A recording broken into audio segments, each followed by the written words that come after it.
गीदड़ की 100 साला जिंदगी से शेर की एक दिन की जिंदगी बेहतर है। ये वो अल्फाज थे जो तारीख के एक ऐसे अजीम बादशाह के लब्बों से निकले जिसने अपनी कौम, अपने दीन और अपनी आज़ादी के लिए आखिरी सांस तक लड़ने का फैसला किया। जी हाँ, हम बात कर रहे हैं सुल्तान फतह अली टीपू की, जिसे दुनिया शेर मैसूर के नाम से जानती है।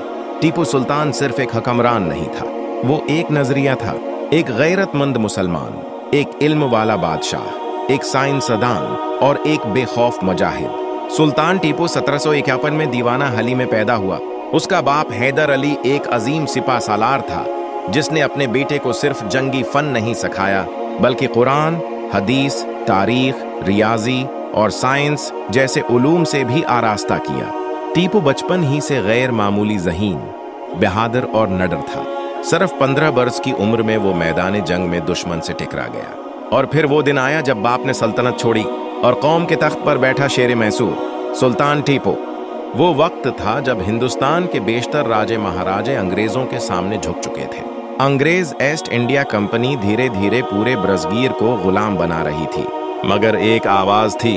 एक जवान हाथ में तलवार लिए अंग्रेजों को ललकार रहा था। वो कह रहा था, मैं अपनी कौम को गुलाम नहीं बनने दूंगा। टीपू ने अंग्रेजों के खिलाफ जंगें लड़े। उसने सिर्फ दुश्मन का मुकाबला नहीं किया बल्कि उनकी नींदें हराम कर दें। टीपू सुल्तान ने जंगी दुनिया में एक नया हथियार मुतारफ कराया, लोहे के रॉकेट। ये दुनिया की तारीख का पहला मौका था जब किसी जंग में रॉकेट इस्तेमाल किए गए। सुल्तान ने हजारों रॉकेट बनवाए जिन्हें दुश्मन की सफ़ों में फेंका जाता और पूरा मैदान जल उठता। ये वही रॉकेट हैं जिन्हें आज भी लंदन के म्यूजियम में रखा गया है।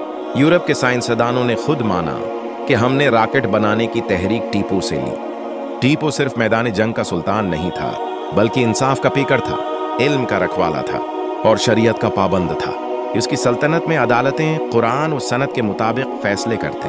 वो सोद को हराम करार दे चुका था। वो रात को भैंस बदलकर गलियों में निकलता ताकि देख सके कि राया की हालत कैसी है। वो उलमा से मशूरा लेता, यतीमों की कफालत करता और दुश्मन से लड़ता।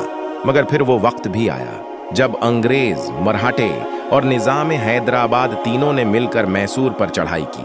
टीपू के दरबारियों ने कहा, सुल्तान किला छोड़ दें, जान बचाएं। मगर शेर ने कहा, शेर की एक दिन की जिंदगी गीदड़ की 100 साला जिंदगी से बेहतर है। 1769 में सरंगापटम का किला, चारों तरफ दुश्मन, मगर सुल्तान पीछे हटने को तैयार न था। उसने जर्रा पहनी, तलवार उठाई और दुश्मन के लश्कर में ऐसे कूदा जैसे कोई तूफान। घमसान की जंग लड़ी गई। सुल्तान जख्मी हुआ मगर लड़ता रहा और आखिरकार सुल्तान जमीन पर गिरा, लेकिन उसके जिस्म से तलवार नहीं गिरी। वो शहीद हो चुका था, मगर फतेह उसकी ही थी क्योंकि उसने गुलामी को कबूल नहीं किया था। अंग्रेज जब उसका जिस्म देखने आए तो कांप गए। लॉर्ड वेल्जली ने कहा, अगर हिंदुस्तान में एक और टीपू होता तो हम यहाँ एक दिन भी न ठहर पाते।